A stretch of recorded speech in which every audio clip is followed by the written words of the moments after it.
Falling Walls Circle, Challenges and Foresight.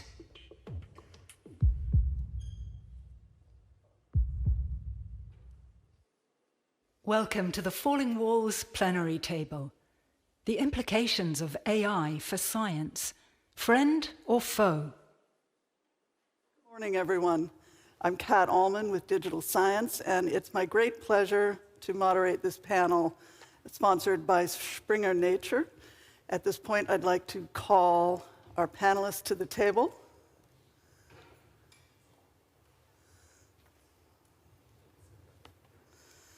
Let's see.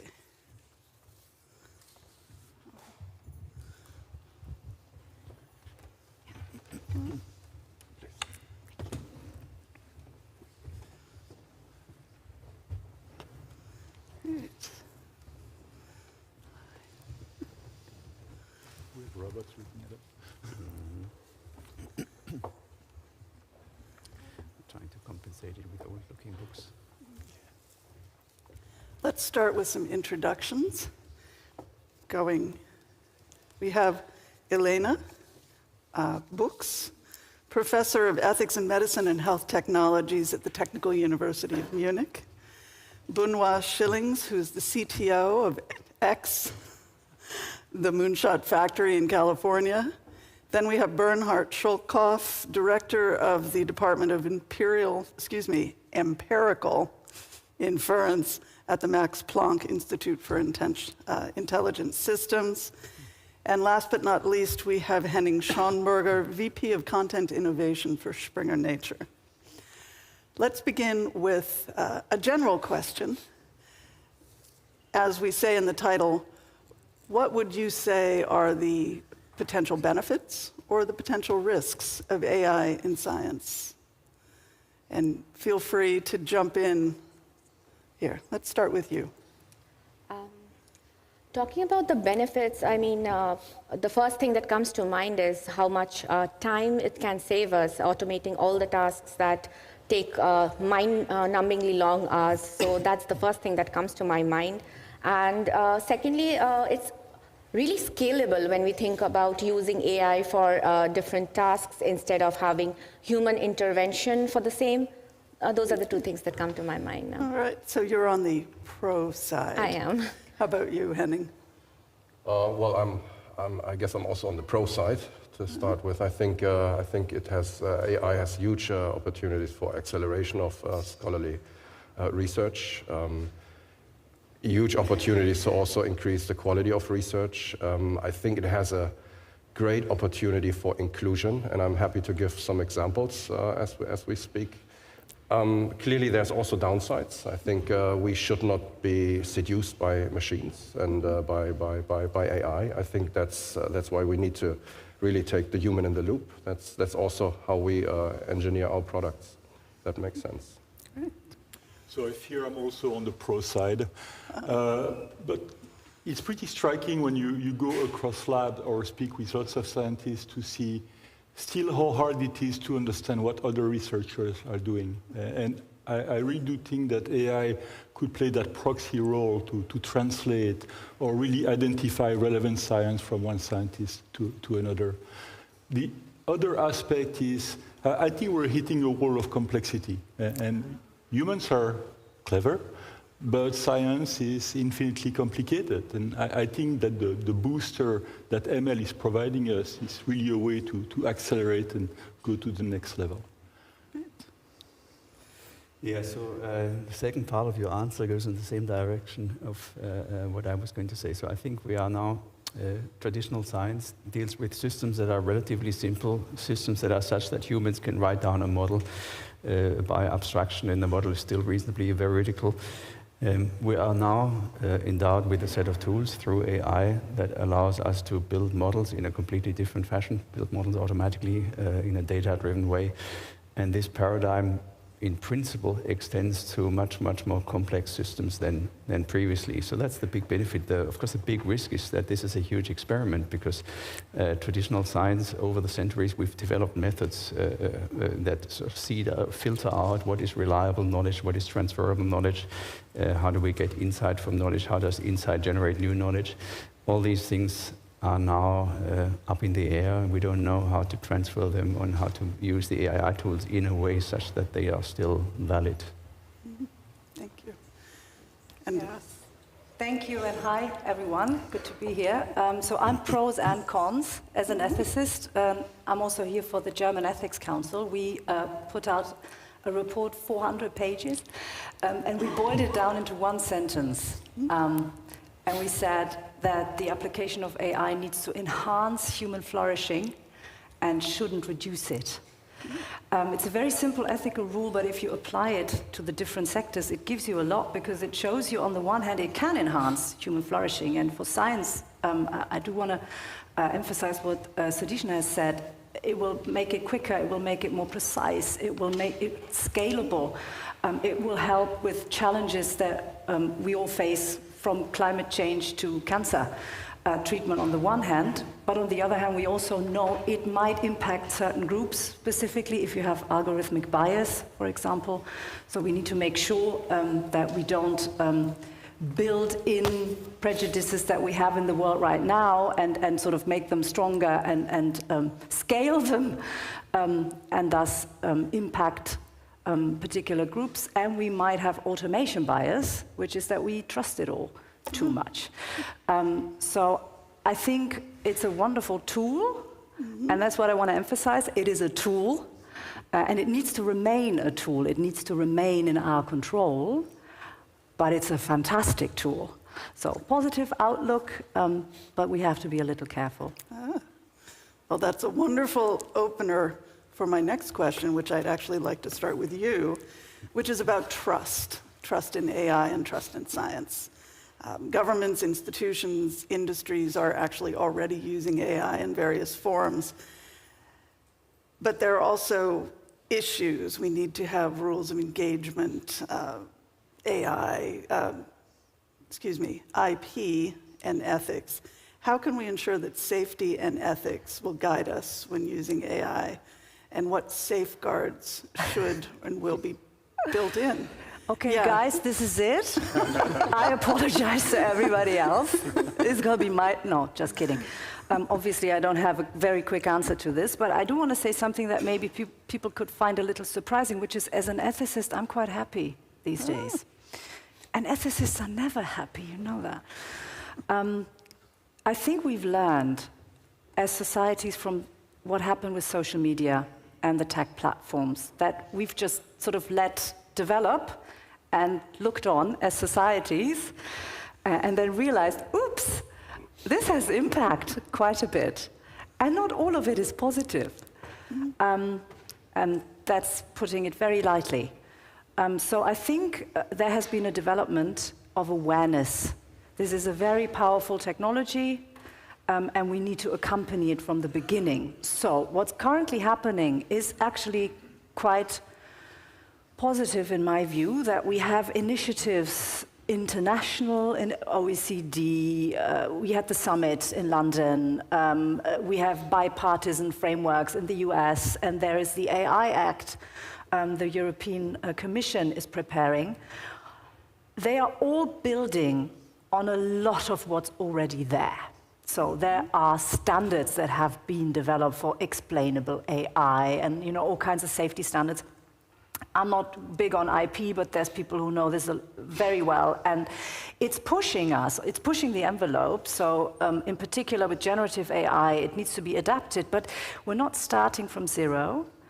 And I think at this point, I'm fairly confident that out of all of these different initiatives, there will be sort of robust, oh God, how do you say? I'm so jet-lagged, I'm really sorry. There will be some Flöcke, Leitplanken, help me. Guardrails. Guardrails, thank you, that's what I'm looking for. That we will have some of the guardrails, and then the difficult and challenging thing will be that countries adopt these guardrails in a way that doesn't completely kill off innovation and leaves room for it to develop, and yet is robust enough to make sure that the things that I've mentioned before can be avoided as well as possible. But it's going fairly well, and there's a lot of attention to it, and that makes me happy. Good. Good. Anyone else have thoughts on this topic? Sure. I mean, I think for the ethic and responsibility, even though everybody in the field should be well aware of the challenges and the danger, I think it is really a role for society to figure out how those tools should be used and indeed to put guardrails. One maybe more technical aspect is the question of how do we validate results, because ML can be incredibly seductive in giving you plausible explanations which are obviously wrong, and I could come up with so many examples. So I think that putting in place the process which themselves might use AI to go and get a strong validation of results is something that we need to build up, because, I mean, you look at GAN are designed to fool. So how do you use those tools without being trapped by your own creation? So I think there's still a lot of work to be done there. Anyone else have thoughts on this question? No? All right. Well, since you talked about the need for tools, do you have thoughts about specific things? I know there's been discussions of watermarks as a way to monitor where content is coming from. What's coming down in 5 to 10 years? 5 to 10 years is very hard to say. I'm sorry. I don't think I'm All right. able to do that. 2 to 3, how about that? I think that there are, first of all, some tools which are very personal. I had fun. I wrote actually a neural network which looked at all my paper reading history and continuously monitors all the source to figure out what else I should read. So having that type of personal assistant and tool is super powerful. I still miss some interesting stuff, but way less. One complex aspect, and I think that given the fact that LLM gives us some illusion of understanding language, we are able to start building tools which can check results against all the other bodies of knowledge. I think that building tools which are able to do that cross-checking and likelihood of correctness across all the other body of research is something that's going to emerge. And I think that can be useful even for people writing new papers. That can be that real-time tools that will continuously help you avoid being in delusion.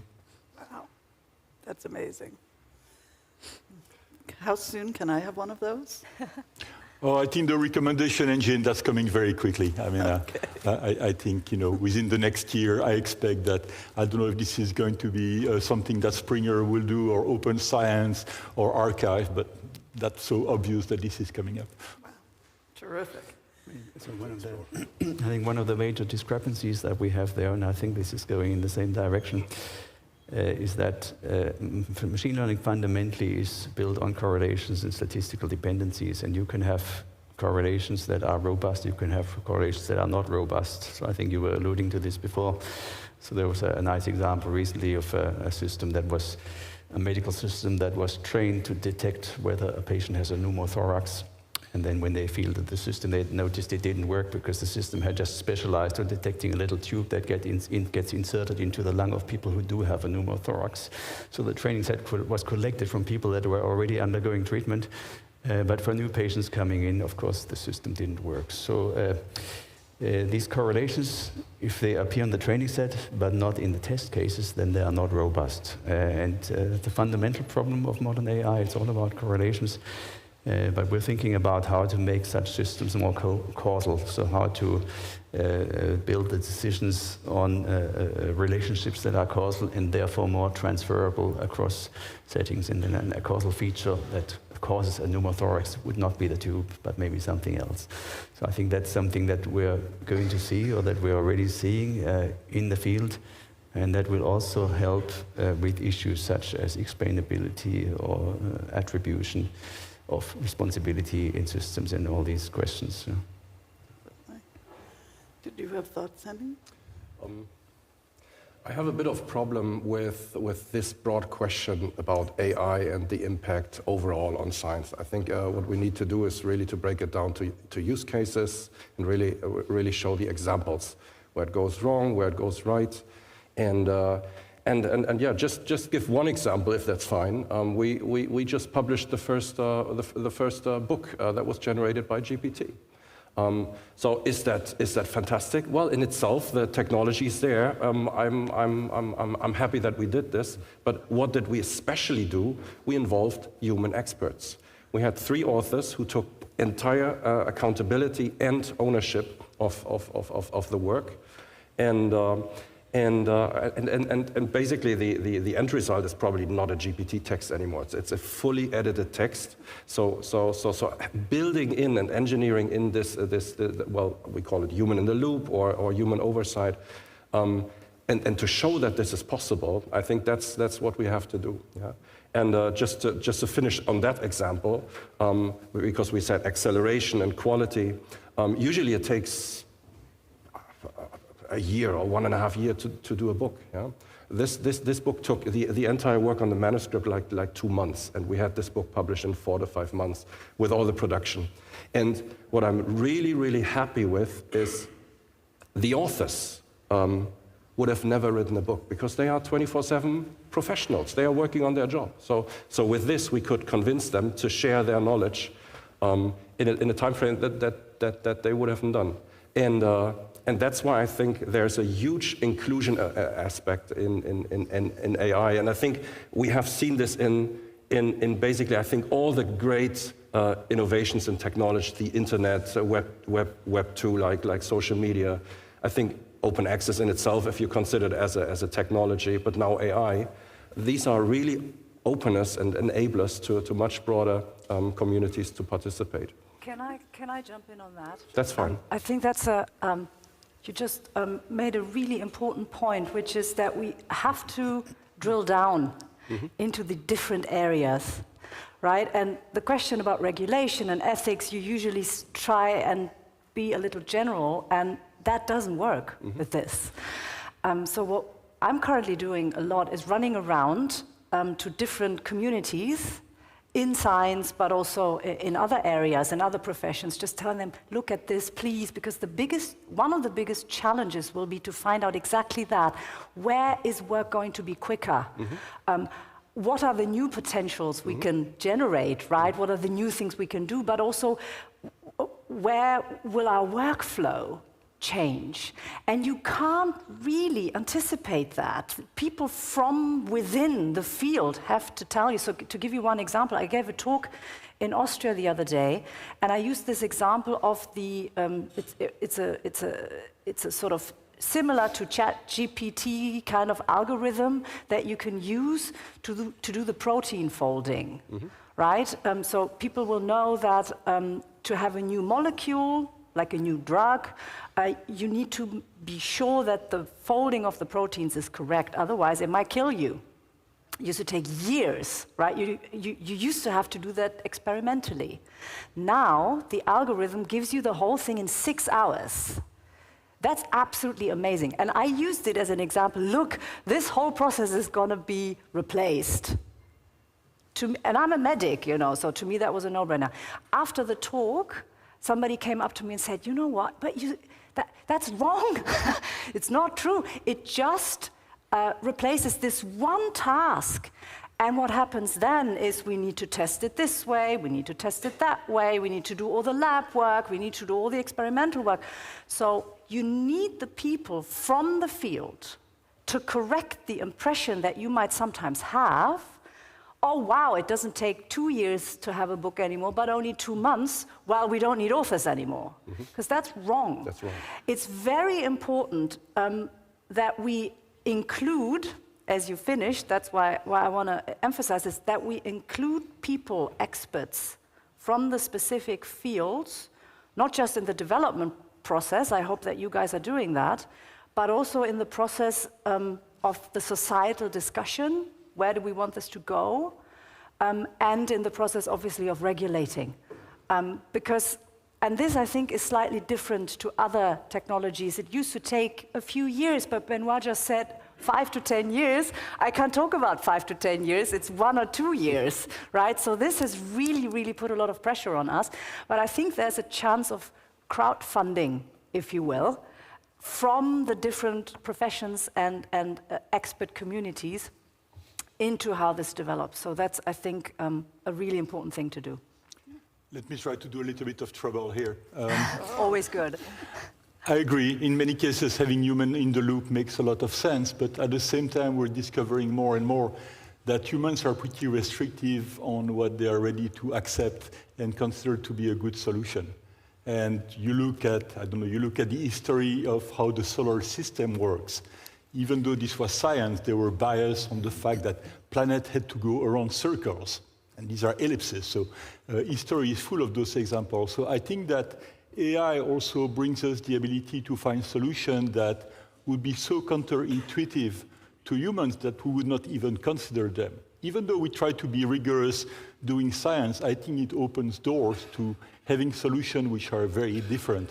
So we also need to be careful when we put human in the loops that sometimes human will reject a solution just because it looks strange. So I think we need to be very careful with that bias. Just once, I love that because that shows the disruptive potential, right? But I think humans have been, you're right. Humans aren't perfect, and we've certainly never been perfect in history, but we are very adaptable. So I think that comment shows the potential of sort of broadening the scope of solutions that you might consider. So somebody said the other day, AI is like that super nerdy colleague, right? Who always has an idea. And you're like, oh, come on, stop it. It's never tired, you know, always. But plus, thinking out of the crazy box, right? So I think if we think about it this way, if we say, look, you're at we're firmly, we are in the rider's seat, right? We have the steering wheel. But by all means, throw out all the crazy stuff that you have, and we can incorporate it. I think if we have sort of that kind of openness that we might need to train ourselves to have, then there's a lot of potential. But I do want to make sure that the crazy person doesn't have the steering wheel, right? I think that's important. Let us keep the steering wheel and be open to the crazy suggestions, but let's not hand it over. I use it like that. I mean, you know, when there's a new project at X, I will often ask Bart, so give me 15 strange novel ideas in that subject. And not all of them are useful, but this is such an efficient way to brainstorm. So I think I already see that assistance and human augmentation. I'd like to go back to what Henning said earlier, that the book that GPT wrote, humans took ownership of it. That's a very important point to talk about, because a lot of issues that come up regarding the use of AI in daily life, especially in applications areas like healthcare, stems from the fact that who is going to take responsibility if a decision goes wrong? Do the humans involved take ownership of that? Or is it completely the AI's responsibility? So I think that is something that needs to be really looked at more. And as we were talking, as the other panelists said, when we are taking human in the loop, we need to figure out how much the human is responsible for and how much ownership they are willing to take. Thank you. And actually, Sudeshna Das, your field of study at Emory University is around bias in educational materials. Let's talk about bias in AI. It's certainly a big problem that we're aware of. And incidentally, congratulations on your win yesterday as female science talent. Really excited for you there. How do we deal with the underlying bias built in to AI models because of training data? How do we avoid leaving people behind by building systems that don't consider these disparate experiences and points of view? No pressure. Solve the future, please. So the main issue with biases being present in all the AI models that we are looking at is because humans inherently are biased. And when the training data that is being used is biased because humans are generating it, it's not really a surprise that the systems we are building also reflect that bias. So, really there isn't like a perfect way to deal with this other than maybe figure out ways to identify the different types of biases we have in the training data, and maybe try to address that or exclude it from the training data. That would be one approach, I think. And for your next question, how do we make sure that people are not being left behind? So bias does not always have to be because of just training data itself. A lot of the systems that are built with Western countries in mind. The training data that comes that is used are from Western countries, which is, again, we are dealing with a geographical divide here. And it's not as easy as taking training data from a third world country and training a model with it. That is not always like a perfect solution. We need local stakeholders to be present in designing the systems and to assist the people who are building the model to bring more expertise about how to make the models adapt. They are going to be used. I love the idea of adaptive AI. Would that be something where, I know there's a lot of interest in using AI in medicine, but I think of medicine as an inescapably human practice. Do you think there are possibilities for having AIs that adapt to given communities? I think that's definitely possible, and that's probably also necessary. So when you have a doctor, I mean, every human doctor, of course, medicine is an experiential science, or a science of experience. Every human doctor will have built-in biases and priors. Bias sounds like a negative term. Bias, of course, can be a positive thing. If a doctor lives in a certain area where certain diseases are prevalent, the doctor might have a bias to assign sort of certain symptoms to those diseases. So you need, for a doctor, you need the bias that you need the correct kind of bias that applies for the kind of patients that a doctor normally sees. Now we have if we train an AI system, of course the dream is we could have a system that has the experience not of one doctor who maybe sees 10,000 patients in their lifetime, but maybe of millions of doctors who see billions of patients.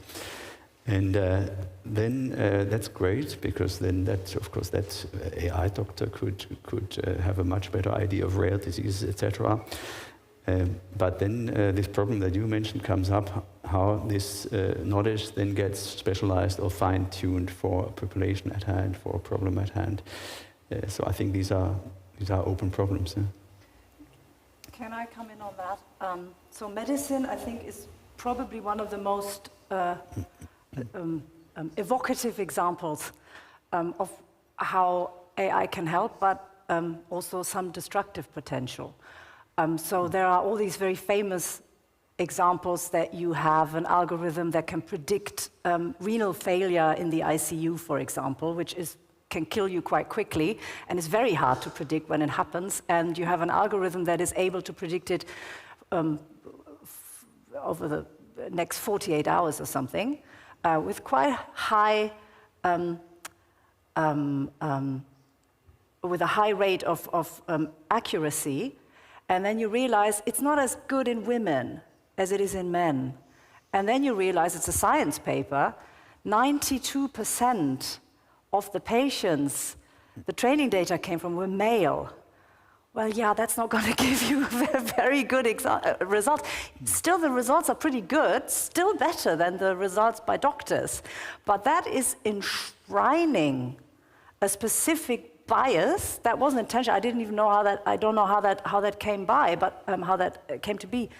But you can't have that, because once it's enshrined, you run the risk that that's the new standard.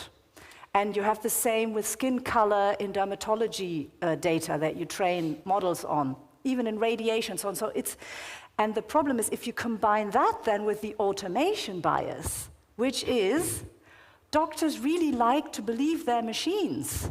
Right? I mean, I'm a doctor myself, and it's just, it comes at you, it looks so evidence-based, and it's so neutral, and you think, oh, wow, this is not my personal bias, the machine tells me. Then, of course, you have two biases on top of each other. So that's why medicine, I think, is an example to say, look, there's no way we can get the human out of the loop. Even though they may be biased individually, you have to go through 2 layers of sort of enshrined bias if you just keep it with the algorithm. That we can't do that in medicine because it is a field where sometimes it's about life and death. And it's certainly almost always about really important decisions. That might be different in different areas where you can say, like you just alluded to, actually here the bias might be okay-ish, right? So I do want to emphasize the point again that sectors are different and that we might really need different rules, or at least a different way to apply and implement the rules, depending on the area we're at. And if I can say one final sentence, if there are any medical programmers in the room, please don't try to perfect or to try to program the next algorithm that will, I don't know, do psychotherapy. Please, can you start with algorithms that write notes and organize files and do all the stupid documentation stuff which kills us in medicine and which is the stuff we want to get rid of. And don't go to the area where the doctor's craft is essential. And I'm not saying that as a joke.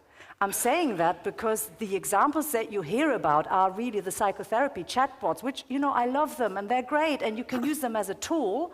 But there's now hospitals in the US that use them exclusively and have done away with their human therapists, whereas we're drowning in admin. Right? So please, if AI could take away from us the things that are boring, annoying, and time-consuming, and if we could make sure that we keep the things that are really important to us in our human hand. We need to just look at not just what is possible and what do programmers like to do, because that's the training data they have, but we as societies have to be a little more robust to say, you know what? Yes, psychotherapy, great tools, but please now do the documentation, even if it's a little more boring, because that's what we really need. Can I add to that? So I completely agree with everything you say, and I also think in the end, so regarding your last point, maybe the biggest impact of current AI technologies, especially of language models, will be simply to increase the productivity of people in a broad range of domains. So, for instance, to make it possible for biologists who don't have a computer science training to write their own code, analyze their data easily. So all these very practical things will be the ones that will have the biggest impact. The second thing I just briefly wanted to add, so I think the term bias, of course, is a very loaded term. And I think you are using it in the term, in the way that it's used in this community when it relates to ethics, etc. There's a second meaning, and I'm aware of that meaning. There's a second meaning in the machine learning community. People talk about what they call an inductive bias. So they're about this fundamental problem that if you have finite data sets and you want to generalize to new observations, you fundamentally cannot do it without an inductive bias. It's basically the induction problem of philosophy. You're a philosopher. So, and maybe it's dangerous that the same term is used in both cases. So maybe in the machine learning community, now that the whole world talks about algorithmic bias, maybe we have to come up with a different term for that philosophical induction bias.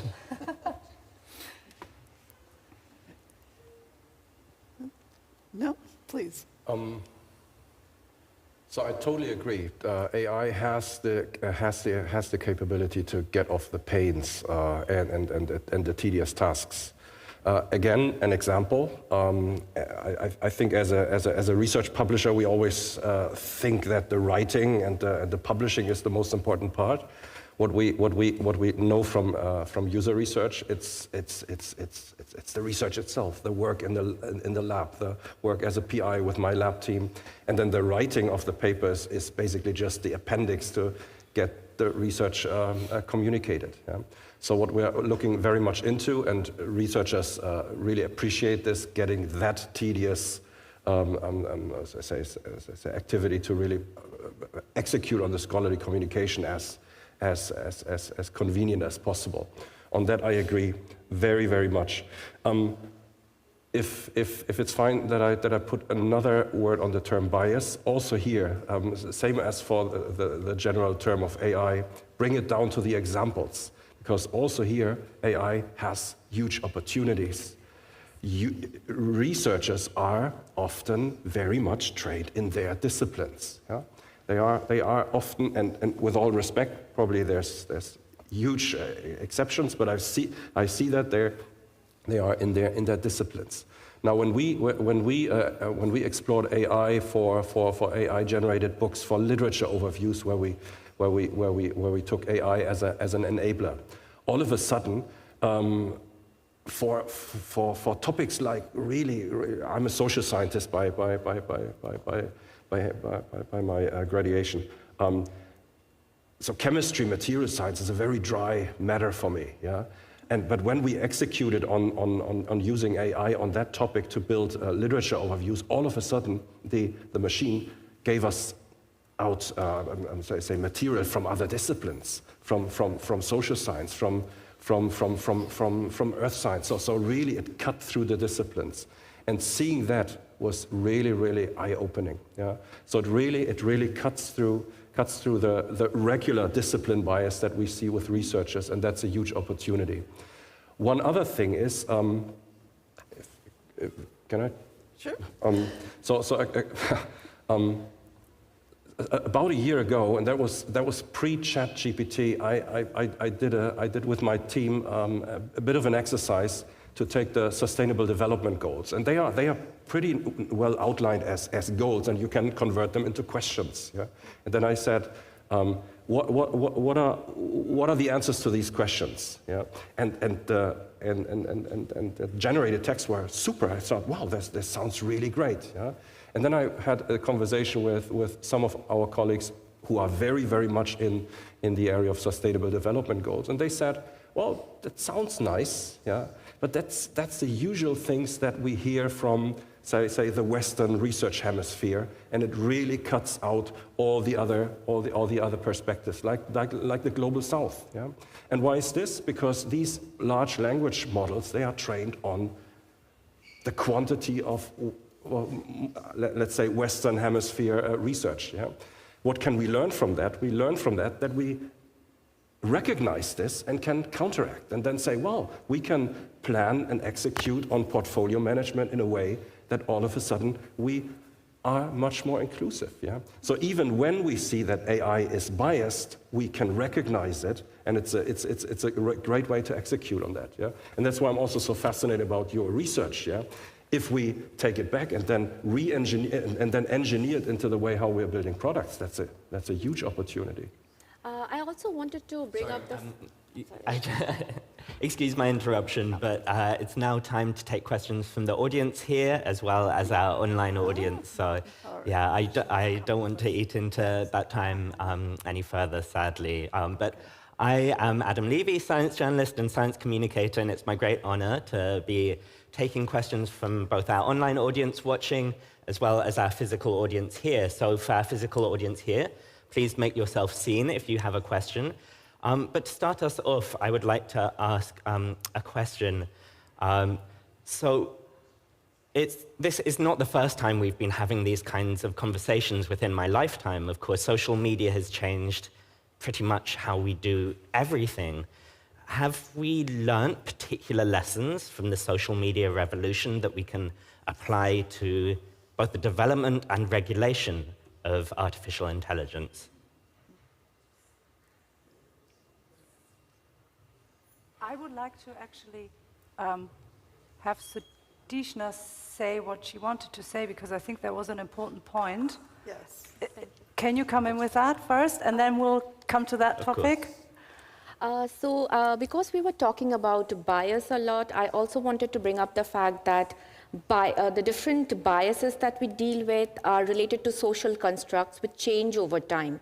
So today, if we address a certain type of bias, say, I have been working on gender bias for a long time, and I noticed that the construct of gender has changed so much over time. And if you try to address bias in AI that is stuck in time, then it doesn't really address the bias, but amplifies it. So if we deal with, if I try to address gender bias in the terms of binary genders, that is not going to work a few years down the line. So because this is a very changing construct, we have to keep up with it and continuously try to adapt the models to it. Thank you. And I'd like to come in on Please. his question, because I tried to allude to that in my very first comment. I think it's a really, really interesting one. And again, I want to put a positive spin on this. I think we have learned a lot from the social media experience. I'm a biomedical ethicist, and I used to work on it used to be called big data, then we talked about machine learning, and so on. It sort of progressed. And alongside, the whole time, there was sort of this growing awareness that there were all these business models based on our data that weren't discussed in the public. It just happened to us, and we let it happen to us. And that's understandable, because that was a real revolution, was the digital revolution. And we can't let that happen again. So I think we've realized that the impact that platforms have on our public discourse, I mean, it's empowering, and it can bring in communities that couldn't be heard before. It has done a lot for participatory democracy, yes. But we see fake news, we see manipulation, we see us being used, if you will, as part of a business model. Let's make no mistake. And everybody in the room knows this. So to me, it's a success story that when we talk about AI and the power these algorithms now have, which are just sort of a natural follow-on, if you will. You guys have been sort of you've been pushing it, and that's how things should work.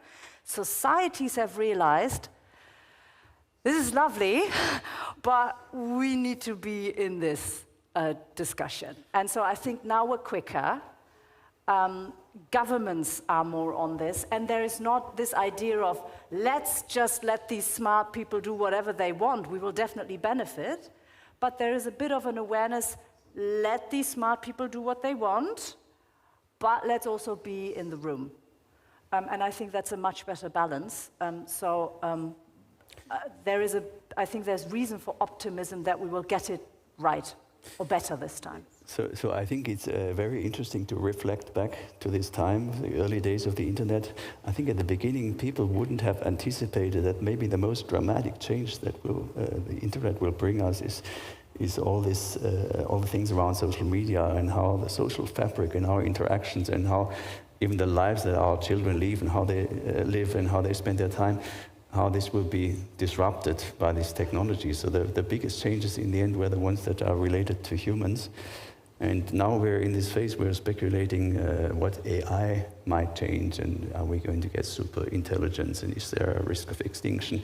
And I think we have probably very naive ideas, we will say, when we reflect back in 10 years on what's going to happen.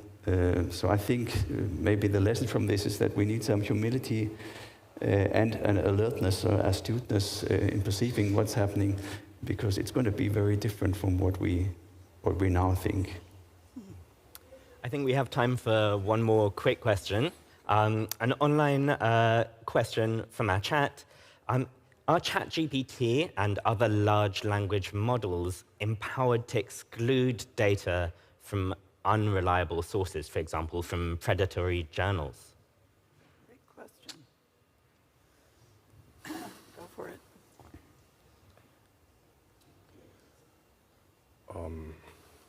I'm a bit stuck on that question.